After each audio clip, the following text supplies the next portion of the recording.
All right, why don't we go ahead and get started. So the last couple lectures we've been talking about how T cells get activated and how they get, in particular, how they get activated in the lymph nodes, how they traffic there and so forth. And today we're going to be talking about what happens in terms of T cells in response to viral infection or bacterial infection. And the first thing that we're going to kind of focus on is what happens inside of the gut. So we're going to talk about antigen transport from within the gut to T cells as well as B cells. We're going to talk about how T cells can actually home to the gut mucosa, which is a specialized tissue inside of our gut. We'll talk about transcytosis of this antibody isotype called IgA and how that takes place across the gut epithelium. We'll talk a little bit about these intestinal epithelial cells and the innate immune signaling. So we'll kind of return to some of the signaling that you learned about earlier about innate immune signaling and a specialized function of that inside of the gut.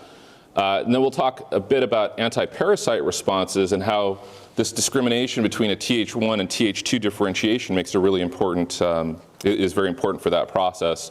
And then towards the end, we'll talk about T cell and B cell memory.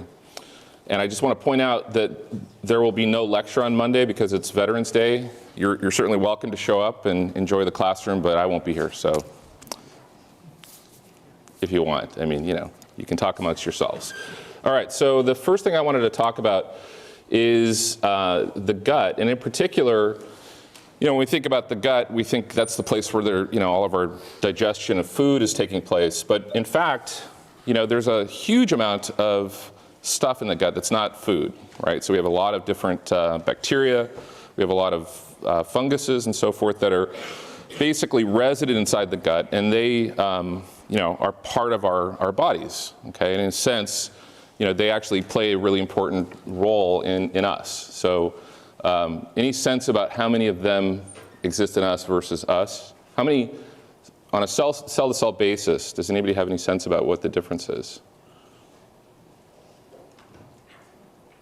Just a guess. Yeah. There's more bacterial cells than human cells. More bacterial cells than human cells. Yeah, it's about a 1 to 100 ratio between your cells and these bacterial cells. So there's a huge number of those cells that are there colonizing the gut. And most of the time, they really don't cause any problems. Most of the time, we're fine, and they sit there and they digest some of our food. And and there's this whole area in research now where people are trying to understand our what we call the microbiota. It's this this whole population of these different types of bacteria that colonize our gut and how they can have really important impacts on our health. So we're not going to talk about that today, but we will talk about the immune system and how it interacts with the gut, and in particular how it samples what different types of microbes exist there and can discriminate between the bad guys and the good guys. So a lot of this has to do with this specialized structure within the gut that's called a gut-associated lymphoid tissue. And these are basically the tissues that are present inside of the gut. And there's some of these that are specialized, but one of the most important is something called the mesenteric lymph node. And the mesenteric lymph node or lymph nodes I should say, there's a whole bunch of them. They basically line the intestines, and they're probably the largest of these lymph nodes that you have in your body. So they're amongst the largest lymphoid tissue that you have. And their job is really to sample this microbiota and see if there's anything that's pathogenic that might cause some problems. So an example of this might be, you go down to the BC Commons, and I hate to pick on them, but let's say you happen to have some sandwich and they forgot to put the mayonnaise away for a couple days or something like that. So what do you think is going to happen? Well, you might get some bacteria that start to grow up in that and get some sort of food poisoning. How many people here have had food poisoning? Any of it attributed to BC Commons? No. Anyways. Mesa Commons, okay. Close enough. All right. So, but what's happening basically is there's obviously some disruption in the bugs that are growing inside of your body in such a way that something happens there. This population of bugs that are perhaps releasing some sort of toxins or what have you, in fact, they start to cause problems. And obviously, our bodies want to be able to deal with that and try to eliminate that as quickly as possible. And of course, one of the responses is just to lose it from one end to the other, right? So basically your body is attempting to try to expel that bacteria that's causing all those toxins. But of course there's also an immune system, and the immune system plays a really important role in this process as well. And a lot of that has to do with these immune tissues, these immune structures that are associated with the gut itself. So if we look at the gut, a couple of these that are important to note are, number one, this area here, which is basically the connective tissue inside of the gut. So here we're looking at the lumen of the intestine. This could be either the small or the large intestine. And of course all the food particles and everything else is present inside here, as well as all these bacteria. Then that is lined by this epithelial layer. So you have a bunch of these cells that set up this epithelial layer. They form what are called these intestinal villi, which are basically, these little fingers of groups of cells. So they basically push out into the lumen of the intestine, and their job is really for absorption of food and so forth. But they're also lined with lymphatics, as we'll see, and they have these specialized immune structures. One of these is called the Peyer's patch, and there's a whole bunch of these Peyer's patches that are lining primarily the small intestine. So they're present in the small intestine. And associated with these cells, or with these structures, they essentially look like a lymph node. So they have areas where there are a whole bunch of B cells, shown here in yellow, and then areas where there are a lot of T cells. And they function somewhat similar to what you have in a lymph node that's present in some other area in the body. You also have, in particular, in both in small and large intestine, you have these isolated lymphoid follicles, which are primarily comprised of B cells. So their role in the gut is primarily for B cell activation, the generation of antibodies that can then, if there's any sort of pathogen here, they can secrete antibodies. And I'll show you later in the lecture about how some of these antibodies can be helpful in getting rid of pathogenic bacteria and funguses. All right, so basically, all of this is taking place in the context of this gullet, where you have a whole bunch of these different types of microbes that are present here. And as we'll see, some of the antigen that's present here in the intestinal aluminum is going to need to make its way inside of this gullet in order to be able to set up an immune response and be able to discriminate between these good bacteria and bad bacteria and other types of pathogens that might exist. So one of the features of this that's involved are these what are called M cells, or microfold cells. And these are cells that are present in these Peyer's patches and lymphoid follicles. Basically what their job is antigen transport. So they basically take up antigens as well as microbes, and then transmit them across through these M cells into the lamina propria, or into the lumen of the Peyer's patches and lymphoid follicles, which then allows those antigens to be taken up by resident dendritic cells. And so those dendritic cells then can start to pick up and process those antigens and present those to T cells. And so the result of that is that you can get T cell activation. So there's constant cycling of these antigens across these M cells. And so the consequence is that you can activate T cells that can make their way in this case is perhaps naive T cells, as I'll show in a minute. And the result of that is that, if there are certain antigens that are recognized, then you get a T cell response. And we'll talk in a minute about the sort of T cell responses that you might generate. But these M cells are very important for that sampling of some of these antigens that exist inside the gut. Now, we've talked about dendritic cells in the past, and they also have a role in this process of antigen capture.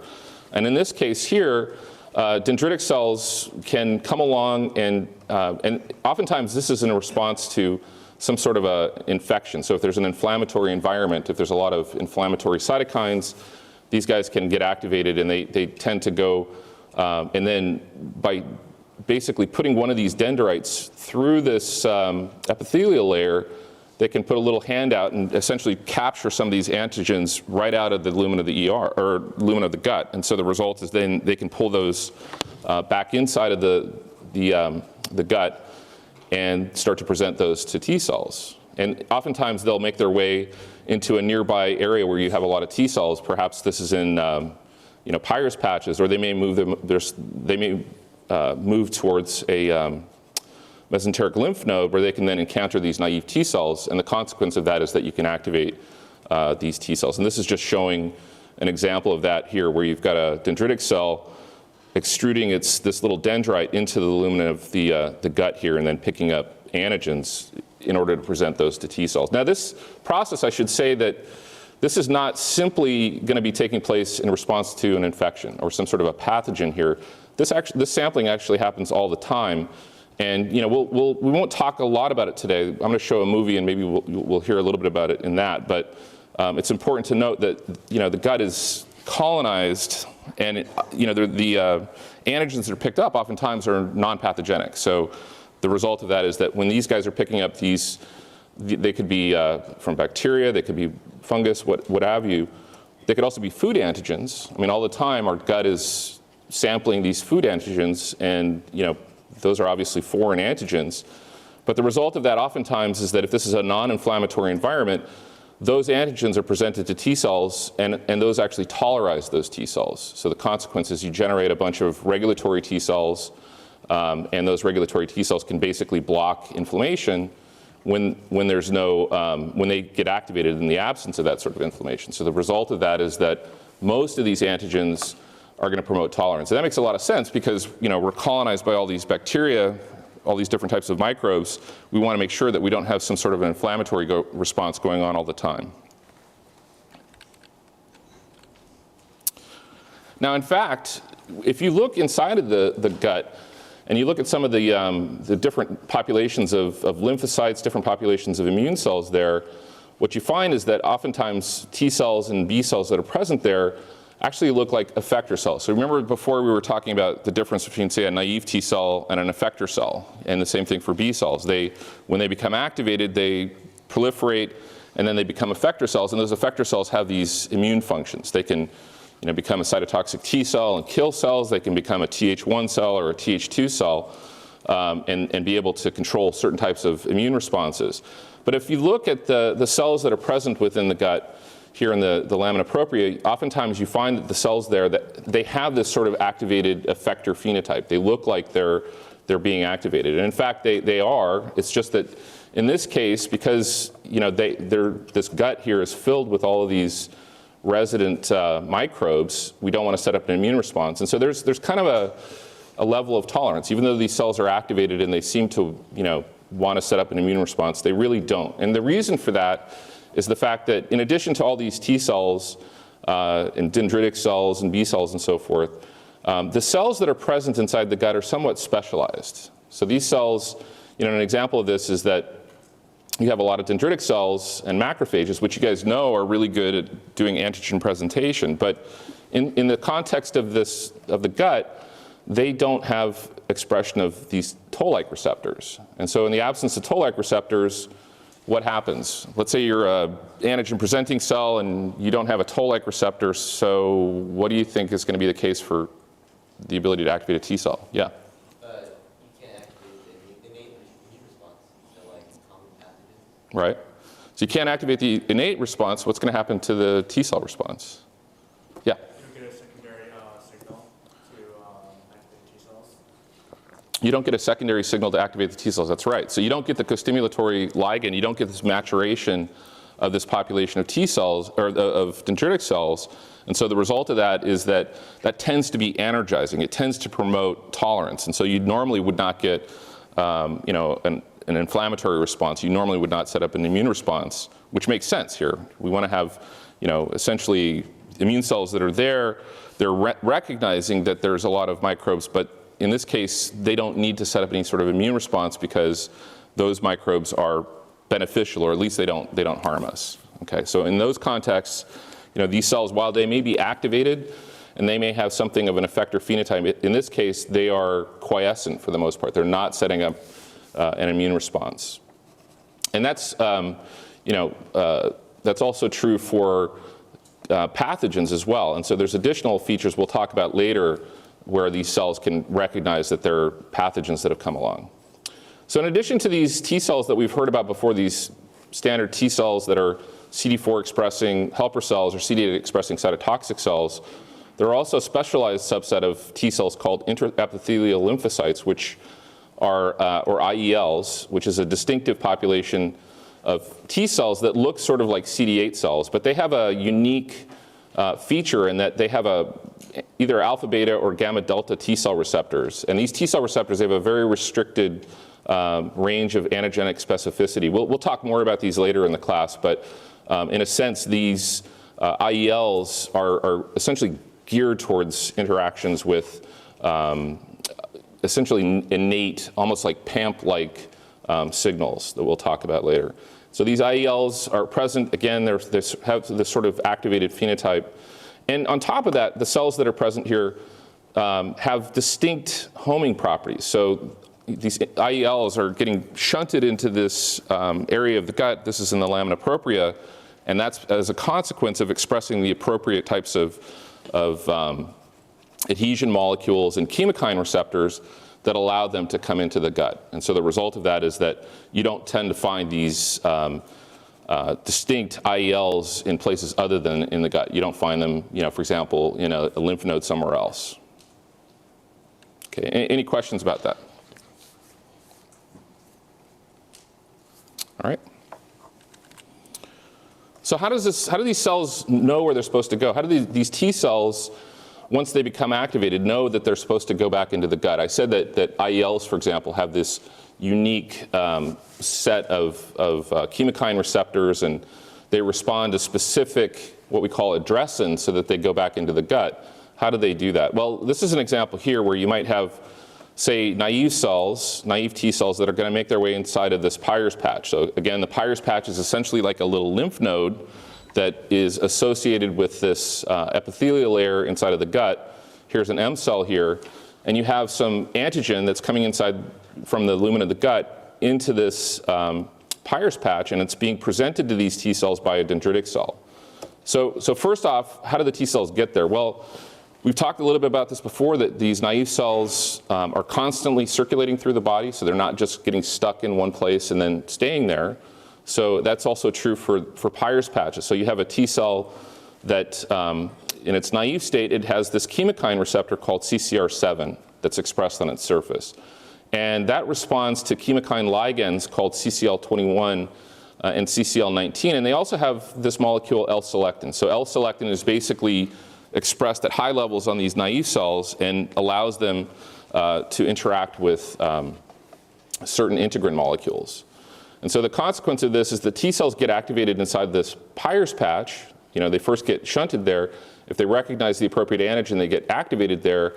And then they change their chemokine receptors, and they change their expression of L-selectin. L-selectin actually goes down on these cells, and that allows them to then traverse out of this Peyer's patch. So in this case, they start to make their way back through the mesenteric lymph nodes, through the lymphatics, make their way back into the blood, and then ultimately, they need to be going to this mucosal surface. They need to be going into this area inside the gut where they can then interact and bring to bear the appropriate effector response. And so that's a consequence of the cells coming back through the blood, making their way to this mucosal tissue in the blood, in this case in a blood vessel, and then making their way out of the blood vessel into the lamina propria. And that occurs through the following. So here we have this T cell. It's come back. It's been activated, let's say, in a Peyer's patch somewhere. And it's gotten out of the Peyer's patch, gone back into the blood. It needs to be able to make its way back into the lamina propria. So how does it do that? Well, T cell at this point has upregulated certain receptors on its surface that allow it to interact with these blood vessels inside the lamina propria. And those blood vessels, the cells, what we call these endothelial cells, express certain addressins. So we call these vascular addressin. That's a signal that tells this cell where it needs to go inside the body. And so in this case, inside these lamina propria vessels, those endothelial cells express something called MADCAM1, which is basically a lectin that's expressed on its surface. And that interacts with both L-selectin, which at this point has now gone back up. Its expression has reemerged on the surface of this T cell, as well as another integrin that's called alpha-4 beta-7. So this interaction with with alpha-4 beta-7 and MAdCAM1 basically causes this rolling response. Before we were talking about in the context of a lymph node, a standard lymph node, how there are these high endothelial venules, T cells come through those, they bind to certain integrins on the surface. ICAM1 is bound by LFA expressed on the surface of the T cell. That slows that T cell down so that it then stops and then can undergo this process of extravasation, where it basically leaves the lumen of the blood vessel and then makes its way out into the lymph node. And that's also true here for getting the T cells into the lamina propria. So here, in this case, the T cell, in response to this interaction with MAdCAM1, slows down, and the result of that is that it can undergo this process of what's called diapedesis. So it starts to get through these endothelial cells and then makes its way into the lamina propria. Now, what's driving that and basically allows the cell to maintain presence inside the lamina propria is, number one, a chemokine, in this case called CCL, chemokine ligand called CCL25, which will bind to a chemokine receptor expressed on the surface of these T cells called CCR9. Okay, so again, you want the T cell to go to the appropriate place. If it's been activated in the gut, it needs to go back into the gut and do its job there. And so the two things that basically specify that these T cells are going to be going into the gut is that they express this alpha-4 beta-7 and they express the CCR9 on the surface. So the CCR9 allows the cell to respond to a gradient of CCL25, this chemokine. It then makes its way into the lumen of the lamina propria. And there, it has a different integrin on its surface that's called alpha E beta-7 that interacts with a different lectin. In this case, it's called E-cadherin, and that E-cadherin is expressed on the surface, on the inside surface of these epithelial cells. So that interaction then allows the T cell to not simply exit in the appropriate place, in this case here in a blood vessel near the gut, but allows it to then gain residence to this lamina propria, where it can then bring about its effector function. And if there's something bad going on there, it can then kill off cells, or if it's a helper cell, then it can promote immune response, an inflammatory response to whatever that infection might be. All right, any questions about how these T cells are getting back into the gut? Yeah? Would the T cells die if they didn't end up where they need to be? Would the T cells die if they didn't end up in the lamina propria? That's a good question. I actually don't know the answer to that, but I would imagine probably, because these signals that are coming in through these integrins tend to be promoting survival, as well as some of these chemokine signals. So I would imagine that if they didn't make the right choice, if they didn't end up there, then they'd probably end up dying off. Or they would find another nearby, eventually they'd probably make their way in there. Any other questions? All right. So you guys have heard about IgA before. Dr. Freeman has spoken about this particular isotype of antibody that's produced. And you guys also remember that IgA oftentimes is present in a dimeric form. You guys remember that? All right, so what is this little guy that holds it together? Anybody remember that? J-chain, all right. I guess the midterm wasn't that long ago. So yeah, so J-chain is going to hold these guys together. And one of the things that IgA is really important for is basically gut immunology. So it has a really important role in defense inside of the gut. So here you have some IgA that's present inside the lamina propria. And one of the things that it's important for is getting rid of toxins. So bacteria oftentimes will produce toxins that are cytotoxic or cytostatic. And just like we were talking about going over to BC Commons, oftentimes it's not the bug itself, but it's whatever the bug is producing that's bad for you. So even if they boil it or cook it, those toxins oftentimes are not going to be able to be inactivated by heat. So the result is that leaving the mayonnaise out for a couple days is probably not a good thing. And the result of that is that you may ingest some of these bacterial toxins, which can then get inside of the body. And of course, if they're out here inside of the lumen of the gut, they generally aren't going to be a problem. But if they make their way past that important barrier, then the result is that you might get sick. You might develop food poisoning or something.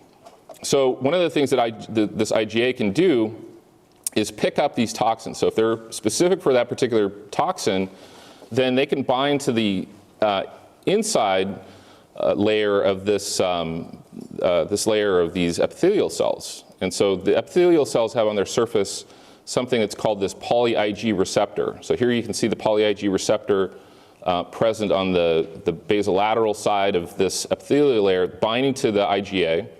And then basically through what's called transcytosis, it then takes that and then brings it out into the lumen of the gut. And so the consequence then is that the poly-Ig receptor gets cleaved, that releases the IgA, and then the IgA gets bound in this mucus layer.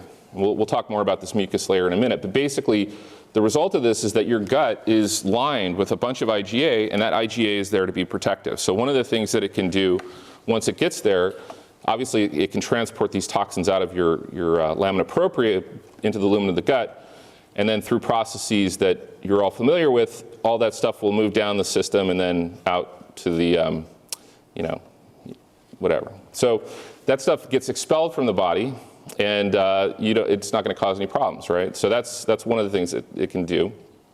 On top of that, it can also, if there are certain antigens that are present within the cell, for example, in some of these endosomal vesicles, it can bind to those and then basically neutralize them so that they don't have any kind of toxic activity towards the epithelial cell itself.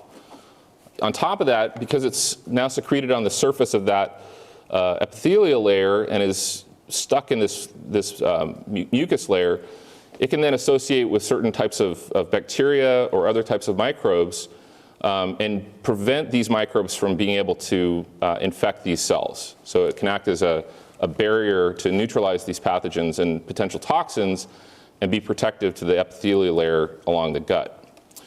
Now, on top of that, some of these IgA molecules might make their way, if bound to a pathogen, in this case to an M cell, at a Peyer's patch. And the consequence of that is that you can get, as I mentioned before, these M cells are really good at picking up antigens and also microbes, whole microbes, and then transferring those inside of these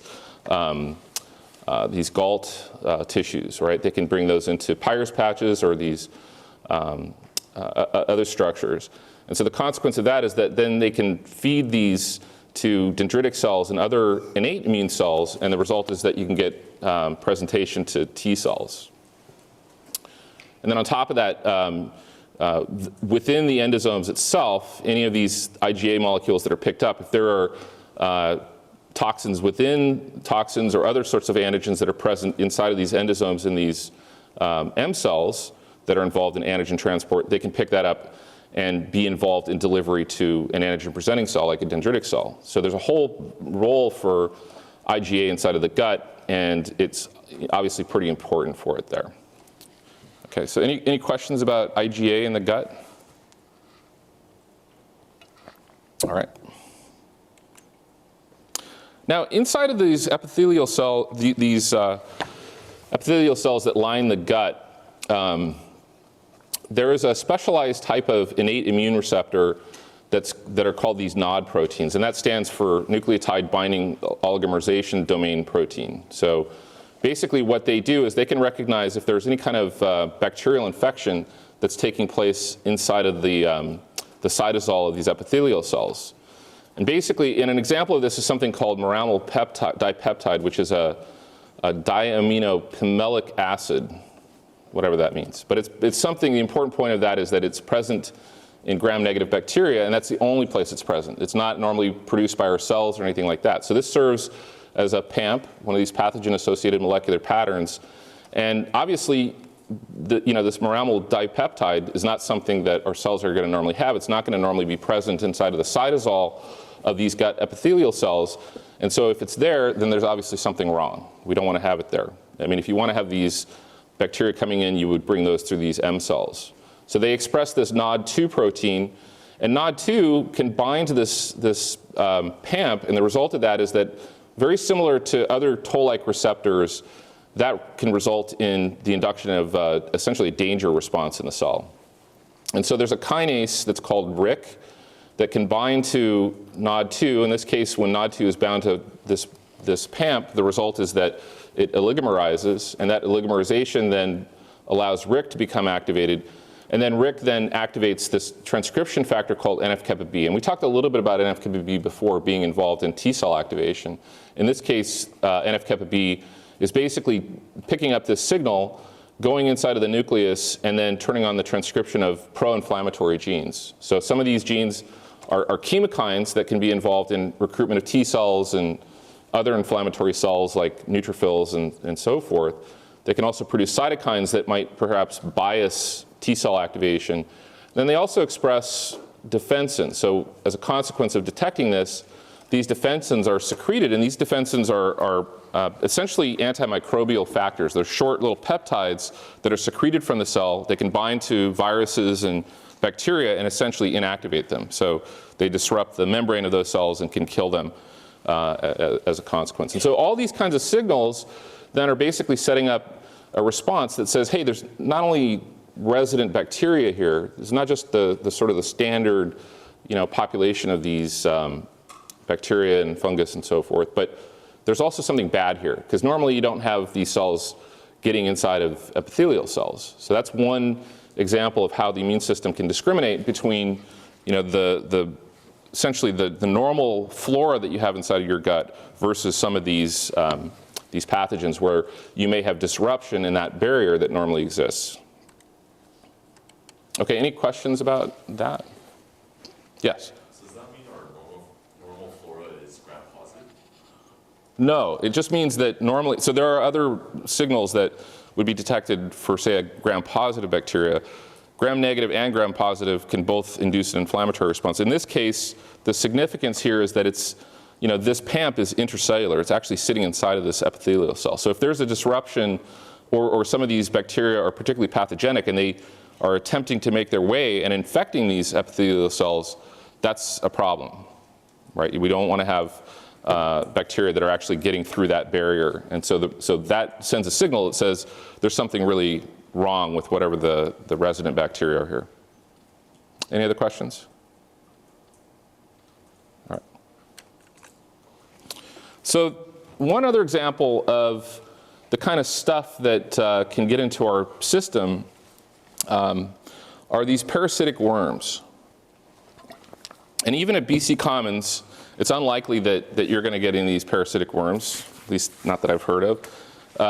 And so, why is that important? Well, there's a lot of places in the world where these are endemic. So, depending on the sanitation and so forth, here in Irvine, I think there's a pretty good chance that you're probably not populated with these worms. But you go to certain places in the world and you might pick something up. And an example of that are these, what are called helminths, these parasitic worms that like to hang out in our gut. And so the consequence of that is that they will set up an immune response, and oftentimes that immune response is protective, and the immune system can easily get rid of these guys. But in some cases, it can cause damage. And this kind of comes back to our discussion the last time where we were talking about leprosy. So remember, certain types of leprosy is associated with a Th1 response versus a Th2 response. And in that case, the Th1 response is really beneficial because it was able to get rid of that bacteria and then keep it from causing that lepromatous form of leprosy. In this case here, for these helminths, the appropriate type of response would be that you would generate a Th2 response. So here you would have, say, a dendritic cell that has sampled some of these worm antigens, gone to a nearby population of T cells, whether it's in the Peyer's patch or the mesenteric lymph nodes, and then activated those T cells. And those T cells hopefully make a choice to become Th2 cells. So if they do this, there's a whole bunch of things that they can do to be protective and to eliminate this infection with these helminths. So one example of this is they express interleukin-13, which is a cytokine, and that can then impact this epithelial layer. So the result of that is that there's an enhanced turnover. So if the cells are becoming infected with the worms, the cells will actually die off, and then they'll slough off, and the worms will then be expelled as a consequence. There's also enhanced movement of these villi. So the consequence is they kind of bat these worms. If they're extracellular, they'll kind of bat them off and then shunt them out into that stream that's leaving the body. And then on top of that, they upregulate the production of mucus by this population of cells called goblet cells. So the mucus is really important because it essentially makes the gut slippery so that these little worms can't grab hold of the epithelial cells, and so the result is they just sort of slide out. Okay. Now another thing that these Th2 cells can do is produce a cytokine called interleukin-5, which then can recruit a population of innate immune cells called eosinophils. And these eosinophils being recruited into the gut, one of the things they can do is they have this protein called major basic protein, and that can then directly kill these parasites. And they can also, there's something called antibody-directed cellular cytotoxicity, which is basically where you have antibodies that can recognize these worms, and by having certain certain Fc receptors on the surface of these eosinophils, they can then be directed against that cell that might be infected with this worm and then kill it.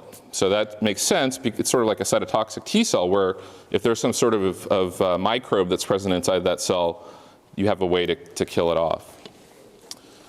On top of that, these Th2 cells can then give rise to B cells, which will produce, in this case, the appropriate isotype, which would be an IgE. And that IgE, the reason why it's important is that it can also bind to another population of immune cells from the innate immune system called mast cells. And so these mast cells can then degranulate certain factors like histamine and cytokines like TNF and something called matrix metalloproteinase, all of which can then be brought to bear to get rid of this sort of Helminth infection. All right, so that's what would happen if you generated a Th2 response, which would be the appropriate response to deal with this kind of parasite infection. But the process is somewhat flawed. It's never perfect. And so, as with leprosy, it's possible that you may generate a Th1 response against this infection. And in this case, one of the things that may happen is that you may activate macrophages. And those macrophages, being pro-inflammatory, they can induce some localized tissue damage and cause some problems there. And they may become chronically activated, which would potentially give rise to some localized tissue damage. Then the other example of this is that you may get activation of, with Th1s expressing interferon gamma, you may get the generation of B cells or activation of B cells to produce IgG2A, which is an appropriate antibody for certain types of responses, but because it's complement fixing, the complement fixation, as you guys know, the MAC complex and all this, you could then set up, again, a lot of damage as a result of secretion of those types of antibodies. Any questions about the anti-Helminth response? Yeah? So does the response occur in conjunction, or is it certain pairings, or just one? So does the response occur, so I think the question is, are you going to get either a Th1 response or a Th2 response, or can they happen at the same time? And I would say that in general, it's possible that you could have some Th1 cells and Th2 cells at the same time, but generally speaking, they tend to favor one direction or the other because they're getting primed in the same place. And when we were talking before about the generation of Th1 versus Th2, it has a lot to do with the cytokine environment. So if there are cytokines that promote Th1 differentiation, you're going to get clonal expansion of cells that become Th1 cells. And the same thing for Th2. So it's not an all or nothing sort of thing, but generally, you'll have either a Th1 or a Th2 favored. So most of the cells will differentiate that way. Any other questions?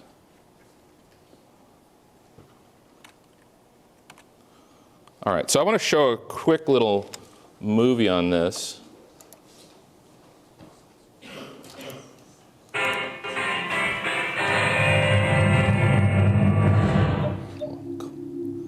So if you're asleep, you're not anymore, right?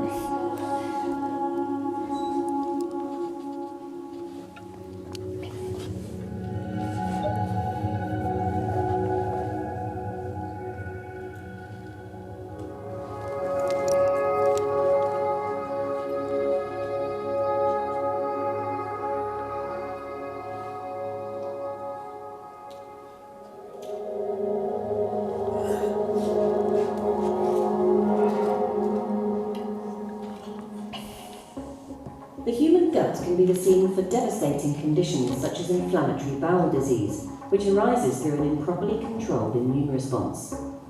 The gut is often the body's first point of contact with microbes. Every mouthful of food is accompanied by a cargo of microorganisms that go on to encounter the mucosa, the innermost layer of the gut. Most microbes are destroyed by the harsh acidic environment in the stomach, but a hardy few make it through to the intestine. The intestinal surface is covered with finger-like protrusions called villi, whose primary function is the absorption of nutrients. However, these structures and the underlying tissues also host the body's largest population of immune cells. Scattered along the intestinal mucosa are dome-like structures called Peyer's patches. These are enriched in lymphoid tissue, making them key sites for coordinating immune responses to pathogens whilst promoting tolerance to harmless microbes and food.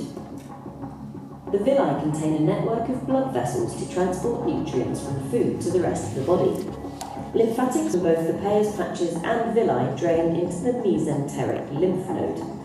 Within the villi is a network of loose connective tissue called the lamina propria, and at the base of the villi are the crypts, which host stem cells that replenish the epithelium. Finally, the epithelium, together with its thick overlying mucus, forms an important barrier against microbial invasion. Embedded within the matrix of the Peyer's patch is a mix of immune cells including T and B lymphocytes, macrophages, and dendritic cells. A key function of the Peyer's patch is the sampling of antigens, in this case mostly bacteria and bits of food. To facilitate this, the Peyer's patch has a much thinner mucus layer as well as specialised phagocytic cells called M cells, which can transport material across the epithelial barrier via a process called transcytosis. Finally, dendritic cells are able to extend dendrites between epithelial cells to sample antigens that are then broken down and used for presenting to lymphocytes. Sampling antigens in this way typically results in so-called tolerogenic activation, where the immune system initiates an anti-inflammatory response. With their cargo of antigen, these dendritic cells then traffic to the T cell zones of the Peyer's patch. Upon encounter with specific T cells, the dendritic cells convert them into an immunomodulatory cell called a regulatory T cell, or Treg. Defects in the function of these cells are associated with inflammatory bowel disease in both animals and humans. These Tregs then migrate to the lamina propria of the villi via the lymphatics. Here, the Tregs secrete a molecule called IL-10, which exerts a suppressive action on immune cells within the lamina propria and upon the epithelial layer itself. IL-10 is therefore critical in maintaining immune quiescence and preventing unnecessary inflammation. However, a breakdown in this process of immune homeostasis results in gut pathology, and when this occurs over a prolonged period and in an uncontrolled manner, it can lead to inflammatory bowel disease. Chemical. All right, so I'm gonna hold it there. We'll learn more about inflammatory bowel disease later in the class. Basically, that process kind of shows what's happening in what I've just talked about over the last 30 minutes or so. And I thought the movie was kind of cool, and I thought the music was kind of cool, so why not? Anyways, but it's a nice description, and you can actually see how some of these different processes that we've just talked about, how that's taking place. And in particular, one of the points that they emphasize is that it's not just antigens that are going to promote that are from pathogens, but it's also antigens that are promoting tolerance by sampling by these dendritic cells.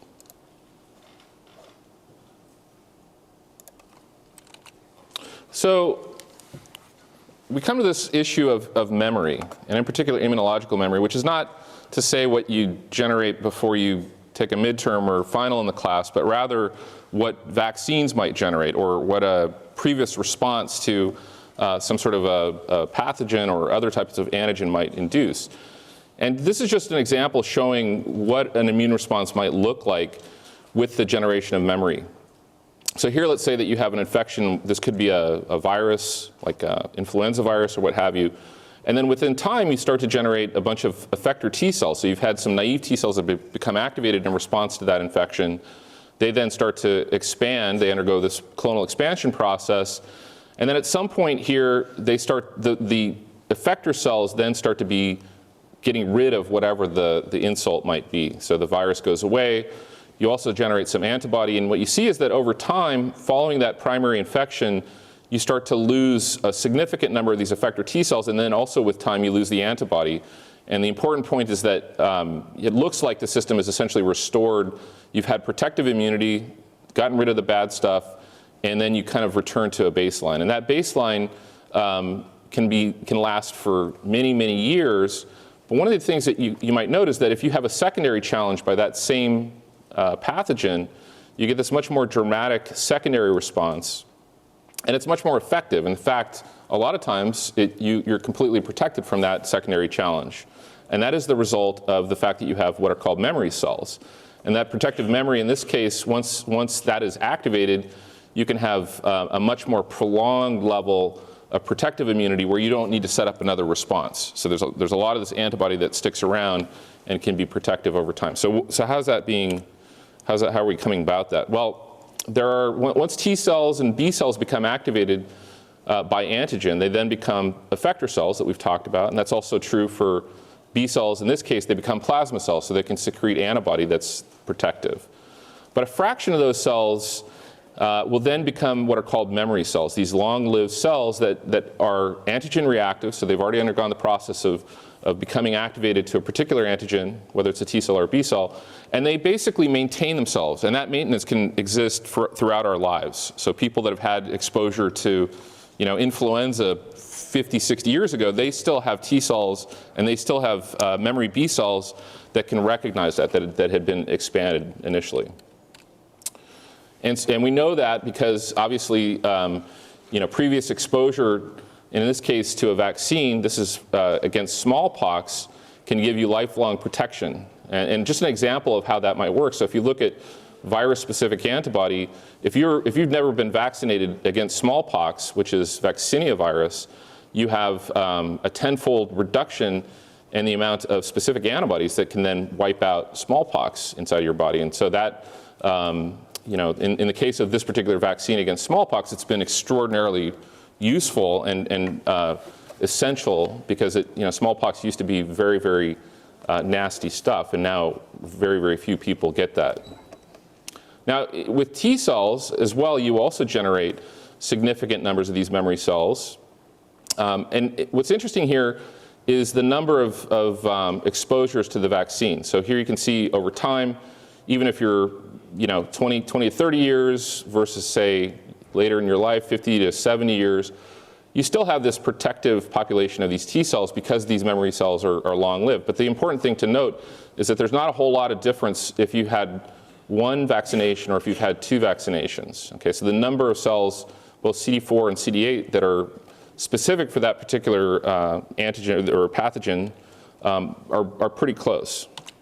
But that's different from antibodies. So with antibodies, what you tend to find is that, with a primary versus secondary and tertiary immunization, you tend to see that those boosts will then promote enhanced both the amount of antibody, so you generate a lot more of the antibody, you increase the affinity by boosts, and then on top of that, what you notice is that the IgM, which is not particularly effective, kind of goes away, and you start to refine that by making more IgG. So what's going on with that? So one of the things that happens is that you have, in this refinement, you have essentially competition for antigen. So the reason why the affinity starts to increase over time is that B cells that make higher affinity antibodies, perhaps as a consequence of hypermutation, those cells are favored in activation as opposed to cells that might have a low affinity antibody. And then on top of that, you have affinity maturations or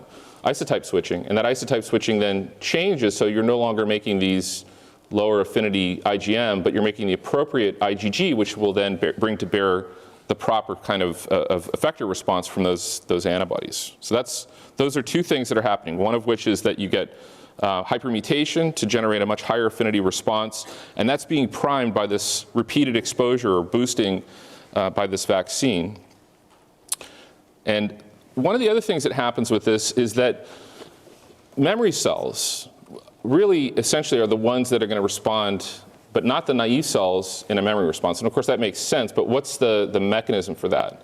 So this is an example here where you might have, say, a bacterium, and a B cell that comes along. In this case, it's a naive B cell, and it has a receptor that's low affinity, can bind to these antigens on this bacteria, and the result is that you're going to generate low affinity IgM antibodies, and then basically start an immune response. But if you've already had exposure to that particular pathogen, you're going to have a population of memory cells. And you're also going to have a population of antibodies that are going to be protective. So if you already have the antibodies there, they can bind to this pathogen and then present that to this B cell. In addition to the antigen that's going to bind to this naive B cell receptor, the B cell also has on its surface a molecule called Fc gamma receptor 2b. So basically this Fc receptor, if it's bound at the same time as the B cell receptor, that sends in a negative signal into this B cell that says, don't set up a response. We don't need to activate more naive cells. We've already set up a memory response. We've got good antibodies. There's no point in doing that. But on a memory cell, which also expresses this Fc receptor on its surface, the signal through that Fc receptor is not inhibitory. And so if that memory cell binds to this pathogen, even if there are pre-existing antibodies that recognize that pathogen, the memory cells can still become activated and generate antibodies against that particular pathogen. So again, this is just another example of how memory can be propagated and why vaccination then can promote this refined, enhanced response. And that makes sense, right? These guys here, if you're activating naive cells, you have these low affinity antibodies. Doesn't make sense to keep those around if you've already generated a memory response. Any questions about that? Okay, so we'll end there, and you guys have a nice long weekend, and we'll see you on Wednesday.